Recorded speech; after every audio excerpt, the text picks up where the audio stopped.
শুভেচ্ছা। স্বাগত সন্ধ্যার মাছরাঙা সংবাদের সঙ্গে আছি আমি ইবতিসাম নাসিম। শুরুতেই গার্ডিয়ান লাইফ ইন্স্যুরেন্স সংবাদ শিরোনাম। রাজধানী ফার্মগেটে মেট্রো রেল থেকে বিয়ারিং প্যাড খুলে পড়ে এক পথচারীর মৃত্যু হয়েছে। প্যাড খুলে পড়ার দ্বিতীয় ঘটনা এটি। বুয়েট বলছেন নকশা, মান ও ব্যবহার নিয়ে শুরু থেকেই তাদের আপত্তি ছিল। এ ঘটনায় 5 সদস্যের তদন্ত কমিটি গঠন করা হয়েছে। কেন বারবার একই ঘটনা ঘটছে তা খতিয়ে দেখা হবে বলছে মেট্রো কর্তৃপক্ষ। বেলা 3টার দিকে উত্তরা আগারগাঁও অংশে মেট্রো চলাচল শুরু হলেও বন্ধ আছে লাইনের বাকি অংশ।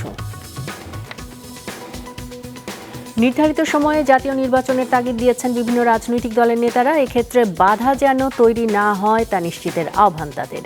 বিএনপি নেতারা চান সংঘর্ষের রাজনীতি বন্ধ হোক। অন্যদিকে ভোটের পথকে মসৃণ করতে জুলাইয়ের চেতনা ধারণের আহ্বান জামায়াতের। আর আওয়ামী লীগের পুনর্বাসন ঠেকাতে জাতীয় পার্টিকে ভোটের বাইরে রাখার দাবি এনসিপির। দলগুলো ঐক্যবদ্ধ থাকলে ভোটে আইন শৃঙ্খলা পরিস্থিতিও ভালো থাকবে আশা স্বরাষ্ট্র উপদেষ্টার। এবং 22 দিনের নিষেধাজ্ঞা শেষে গেল মধ্যরাত থেকে বিভিন্ন নদ নদী ও সাগরে জাল ফেলেছেন জেলেরা। নদীতে ইলিশ কম ধরা পড়লেও সাগরে যাওয়া জেলেদের ভাগ্য কিছুটা ভালো। যদিও প্রথম দিনে ছোট মাছের পরিমাণই বেশি। দেশের জলসীমায় ভারতীয়দের ঢোকা বন্ধের দাবি জানিয়েছেন জেলেরা। এদিকে ইলিশ কিনতে বাজারে ক্রেতাদের ভিড় দেখা গেছে। শুনছিলেন শিরোনাম, এবার বিস্তারিত। রাজধানী ফার্মগেট এলাকায় মেট্রো লাইনের বিয়ারিং প্যাড খুলে পড়ে এক পথচারীর মৃত্যু হয়েছে। বেলা 12:30টার দিকে এ ঘটনার পর মেট্রো রেল চলাচল বন্ধ হয়ে যায়। এ ঘটনায় 5 সদস্যের তদন্ত কমিটি গঠন করা হয়েছে। নিহতের পরিবারকে দেয়া হবে ক্ষতিপূরণ। বিস্তারিত দাউদ হাসানের রিপোর্টে। মেট্রো রেলের উড়াল পথ নির্মাণের গুরুত্বপূর্ণ উপকরণ বিয়ারিং প্যাড, যা ব্যবহার হয় পিলার ও উড়াল পথের সংযোগস্থলে। মেট্রো রেলে এই বিয়ারিং প্যাডের নকশা, মান ও ব্যবহার নিয়ে শুরু থেকেই আপত্তি ছিল বুয়েটের, কিন্তু তখন এ বিষয়ে কোনো পদক্ষেপ না নেওয়ায় আবারও বিয়ারিং প্যাড খুলে পড়ার মতো ঘটনা ঘটেছে বলে মনে করেন বিশেষজ্ঞরা। যেহেতু ঘটনাটা রিকারেন্ট, বারবার ঘটছে, তার মানে বুঝতে হবে যে এখানে নকশাগত ত্রুটি আছে। প্রায় 3টা জায়গায় আমাদের এস শেপ কার্ভ বসে আছে এবং এই কার্ভ জায়গাটা কিন্তু ঝুঁকিপূর্ণ। যে 1 বছর আগে এই ঘটনা ঘটার পরে আমি কিন্তু বারবারই বলেছি যে এটা একটা সেফটি অডিট হওয়া উচিত এবং নকশার একটা অডিট হওয়া উচিত।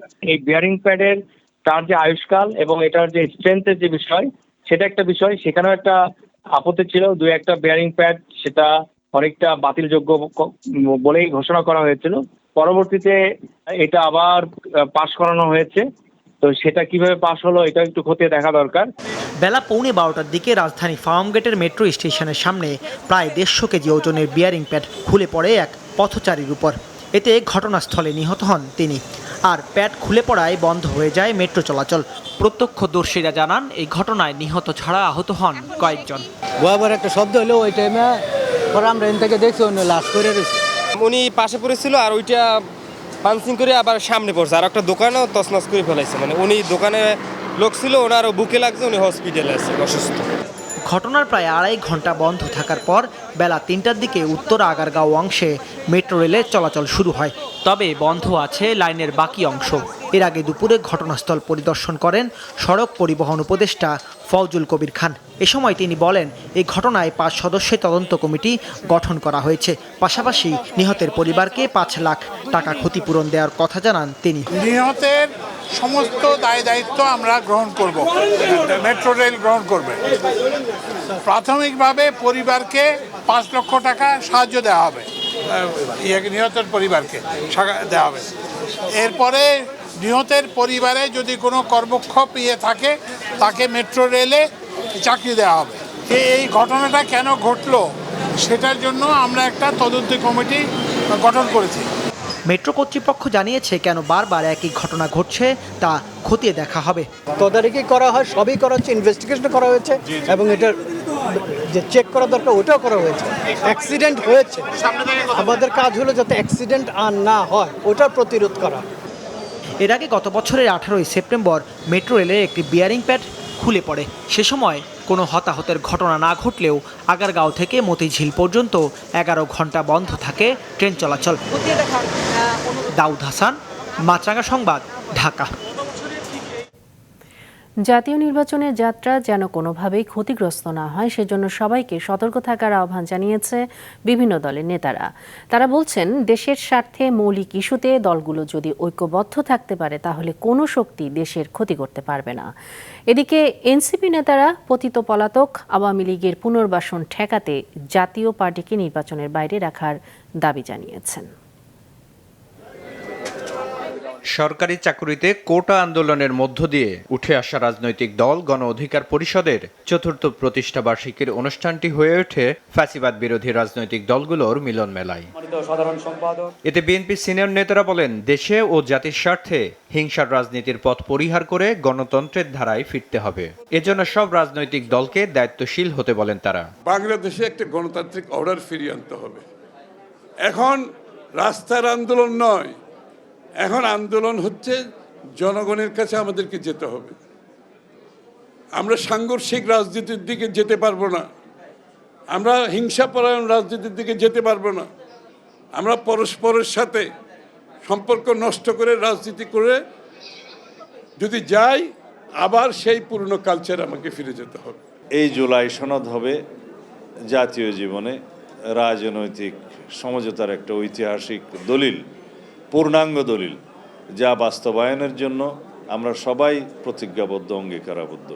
নির্বাচন যেন বাধাগ্রস্ত না হয় সেজন্য জুলাইয়ের চেতনা ধারণের আহ্বান জানান জামাতের সেক্রেটারি জেনারেল। রাজনৈতিক মত পথের ভিন্নতা থাকা সত্ত্বেও আমরা যেন দেশ গঠনের মেজর ইস্যুতে যেন আমরা জাতীয় ঐক্যমত থাকতে পারি।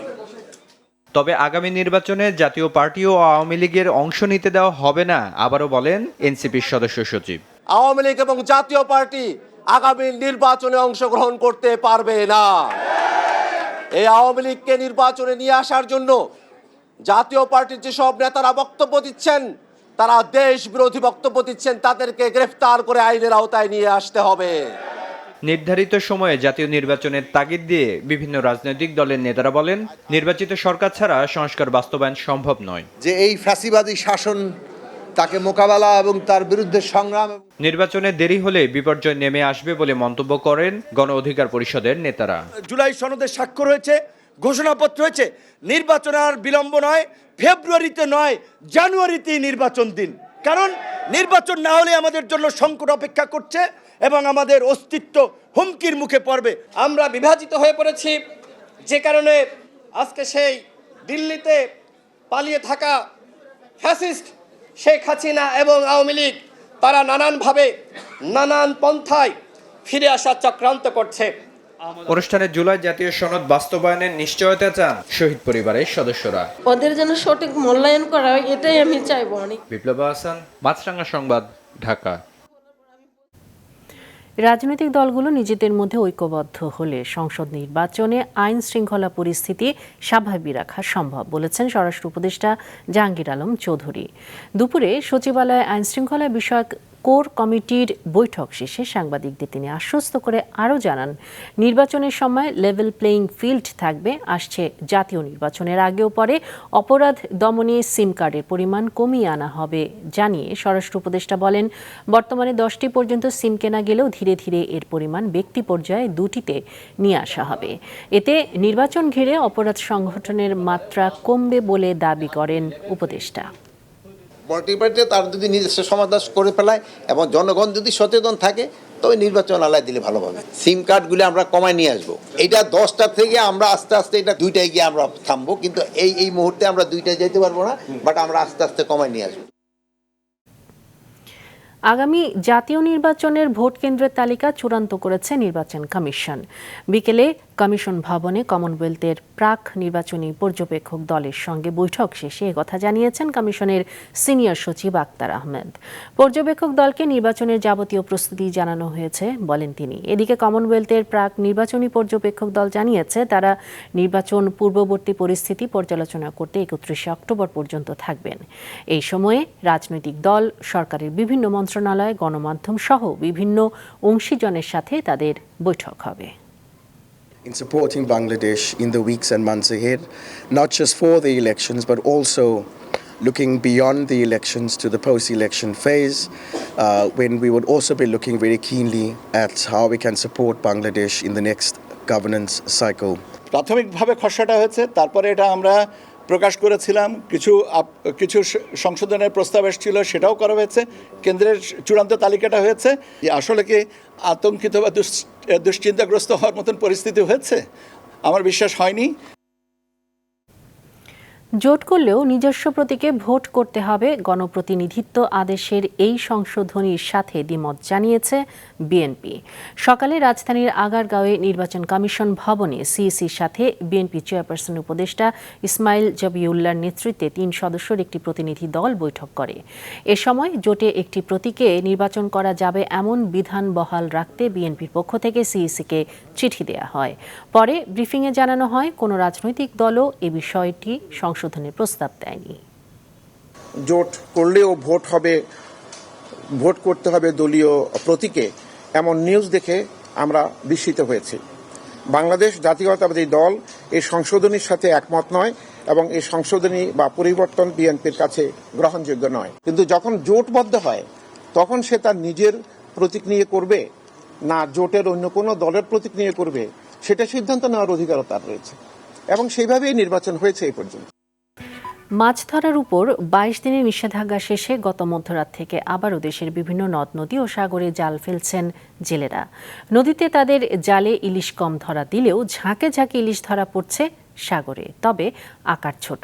গভীর সাগরে মাছ ধরতে যাওয়া জেলেরা এখনও ফিরেননি। এদিকে ইলিশ কিনতেও বাজারে ভিড় করছেন ক্রেতারা। বিস্তারিত ডেস্ক রিপোর্টে। গেল মধ্যরাতে নিষেধাজ্ঞা শেষে চাঁদপুরের পদ্মা মেঘনায় শুরু হয়েছে জেলেদের মাছ শিকার। তবে তারা নদীতে জাল ফেলে পাচ্ছেন না পর্যাপ্ত ইলিশ। নদী থেকে ফিরে জেলেরা জানান, যে পরিমাণ ইলিশ ধরা পড়েছে তাতে লাভ তো দূরের কথা, তেল খরচই উঠবে না। নদীতে গেছি, মাছ টাছ নাই, নদীর গিয়ে অনেক হতাশ হয়ে তারপরে ঘাটের দিকে ফিরছি। গতকালকে রাত থেকে এই পর্যন্ত নদীতে ইলিশ মাছ নেই, টোটাল মাছ নেই। ইলিশ সরবরাহ কম থাকায় চাঁদপুরের পাইকারি বাজারে 1 কেজি ইলিশ 2500, 800 থেকে 900 গ্রামের ইলিশ 2000 থেকে 2200 ও 5 থেকে 600 গ্রামের ইলিশের কেজি 1500 থেকে 1800 টাকায় বিক্রি হচ্ছে। একদিন পরে বোঝা যাবে, কালকে বোঝা যাবে যে মাছ তারা কিছু পেয়েছে কিনা। এরপরে আরো 1 সপ্তাহ পরে যদি মাছ কন্টিনিউ থাকে তাহলে বোঝা যাবে যে হ্যাঁ, শীতে অফ সিজনে কিছু মাছ থাকতে পারে। প্রায় একই চিত্র লক্ষ্মীপুরের মেঘনা ও পটুয়াখালীর পায়রা নদীতে। নদীতে জাল ফেলে অল্প কিছু ইলিশ পাওয়া গেলেও আকার ছোট, আর বেশিরভাগ জেলেই ফিরছেন খালি হাতে। মাছ ওরকম পায়নি, কেউ 700 টাকার, কেউ 1200 টাকার মাছ পেয়েছে। 22 দিন অভিযান মানার পরে আজকে গাঙ্গে গেছিলাম, গাঙ্গে গিয়ে মাছ বেচতে হলো 500 টাকা। ভোলার মেঘনা এবং তেঁতুলিয়া নদীতেও ধরা পড়ছে না আশানুরূপ ইলিশ। কিছু মাছ ধরা পড়লেও সেগুলো ছোট, বলছেন জেলেরা। মনে করছিলাম যে অনেকদিন পরে মাছ পাওয়া যাবে, কিন্তু আজকে ঘাটে আইসা দেখি কোনো ইলিশ মাছ তেমন নাই। ধার জানা করছি, কিস্তি চালাইতেই না, নিজের ভাত টাত খাইতে না, এই পর্যন্ত কষ্ট ক্লাস করে খাইতে আসি। মানিকগঞ্জের পদ্মাতেও মিলছে না পর্যাপ্ত ইলিশ। এতে যেমন হতাশ জেলেরা, তেমনি ক্রেতারা। একই পরিস্থিতি রাজবাড়ীতেও। এবারে মাছ সংখ্যা কম, দামও অত্যন্ত বেশি, মানে 2 গুণ 3 গুণ বেশি দাম। সারা রাতে ইলিশ জাল পাইছি, 2100 বেশি মাছ পাওয়ার দরকার ছিল আরো। তবে ভিন্ন চিত্র দেখা গেছে নোয়াখালীতে। প্রথম দিনেই সাগরে গিয়ে ঝাঁকে ঝাঁকে ইলিশ পেয়েছেন জেলেরা। এতে ব্যস্ততা ফিরেছে ইলিশের ঘাটগুলোতে। তবে যেসব ইলিশ ধরা পড়েছে সেগুলোর বেশিরভাগই ছোট বলে জানান জেলে ও বিক্রেতারা। খুব ভালো মাছ পড়তেছে যে সাগরে, অনেকদিন পর সাগরে গিয়েছে, জেলে অনেক মাছ পেয়ে খুব খুশি। বাংলাদেশের সীমানায় ঢুকে যাতে কোনো ভারতীয় জেলে ইলিশ আহরণ করতে না পারে সেজন্য নিষেধাজ্ঞার পরও প্রশাসনের নজরদারি দরকার বলে জানিয়েছেন সাগর থেকে আসা জেলেরা। সাদেকুর রহমান সিদ্দিকী, মাছরাঙা, নিউজ ডেস্ক। জুলাই আগস্ট আন্দোলনে রাজধানীর চাংখারপুলে 6 জনকে হত্যার ঘটনায় মানবতা বিরোধী অপরাধে করা মামলায় 12তম দিনের সাক্ষ্য গ্রহণ অনুষ্ঠিত হয়েছে। দুপুরে আন্তর্জাতিক অপরাধ ট্রাইব্যুনাল 1-এ 20 নম্বর সাক্ষীর সাক্ষ্য গ্রহণ হয়। শেখ হাসিনা এনটিএমসির সাবেক মহাপরিচালক জিয়াউল আহসান সহ 11 জনের বিরুদ্ধে করা আরেকটি মামলার তদন্ত প্রতিবেদন জমা দিতে রাষ্ট্রপক্ষকে 11 ডিসেম্বর পর্যন্ত সময় দিয়েছে ট্রাইব্যুনাল 1। এছাড়া সাবেক ও বর্তমান সেনা কর্মকর্তা সহ মোট 30 আসামির বিরুদ্ধে করা গুমের ভিন্ন দুটি মামলার পরবর্তী তারিখ 23 নভেম্বর নির্ধারণ করা হয়েছে।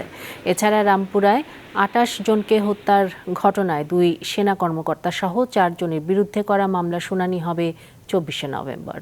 ধরে চলছে সেই মামলার আজকে নির্ধারিত তারিখ ছিল।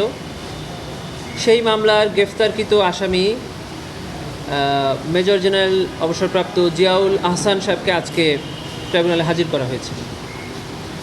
ইনভেস্টিগেশন এজেন্সির পক্ষ থেকে ওই মামলায় সময় প্রার্থনা করা হয়েছে। ট্রাইব্যুনাল 2 মাস সময় মঞ্জুর করেছে।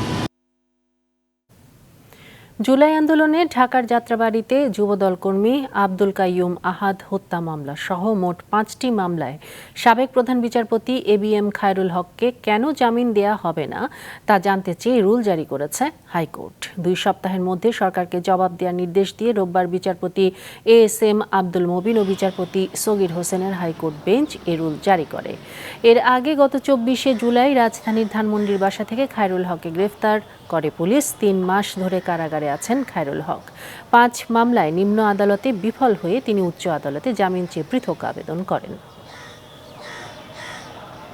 নিজস্ব অর্থায়নে 1 মেগাওয়াট ক্ষমতার ভাসমান বা ফ্লোটিং সোলার পাওয়ার প্ল্যান্ট স্থাপন করেছে ওয়ালটন। গাজীপুরের চন্দ্রার হেডকোয়ার্টার্সে স্থাপিত এই প্ল্যান্ট দেশের মধ্যে বেসরকারি উদ্যোগে নির্মিত সবচেয়ে বড় ভাসমান সৌর বিদ্যুৎ কেন্দ্র।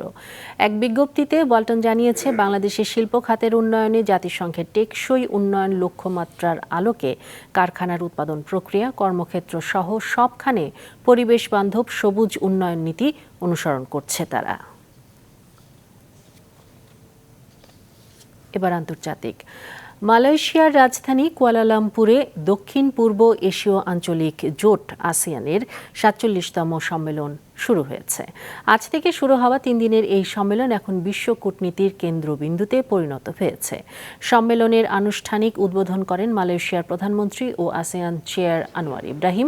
স্বাগত বক্তব্যে তিনি সম্মেলনের মূল প্রতিপাদ্য অন্তর্ভুক্তি ও স্থায়িত্বের উপর জোর দেন। এতে অংশ নিতে সকালে কুয়ালালামপুরে পৌঁছেছেন মার্কিন প্রেসিডেন্ট ডোনাল্ড ট্রাম্প। তার উপস্থিতিতে সম্মেলনে শান্তি চুক্তি সই করেছেন থাইল্যান্ড ও কলম্বিয়ার প্রধানমন্ত্রী।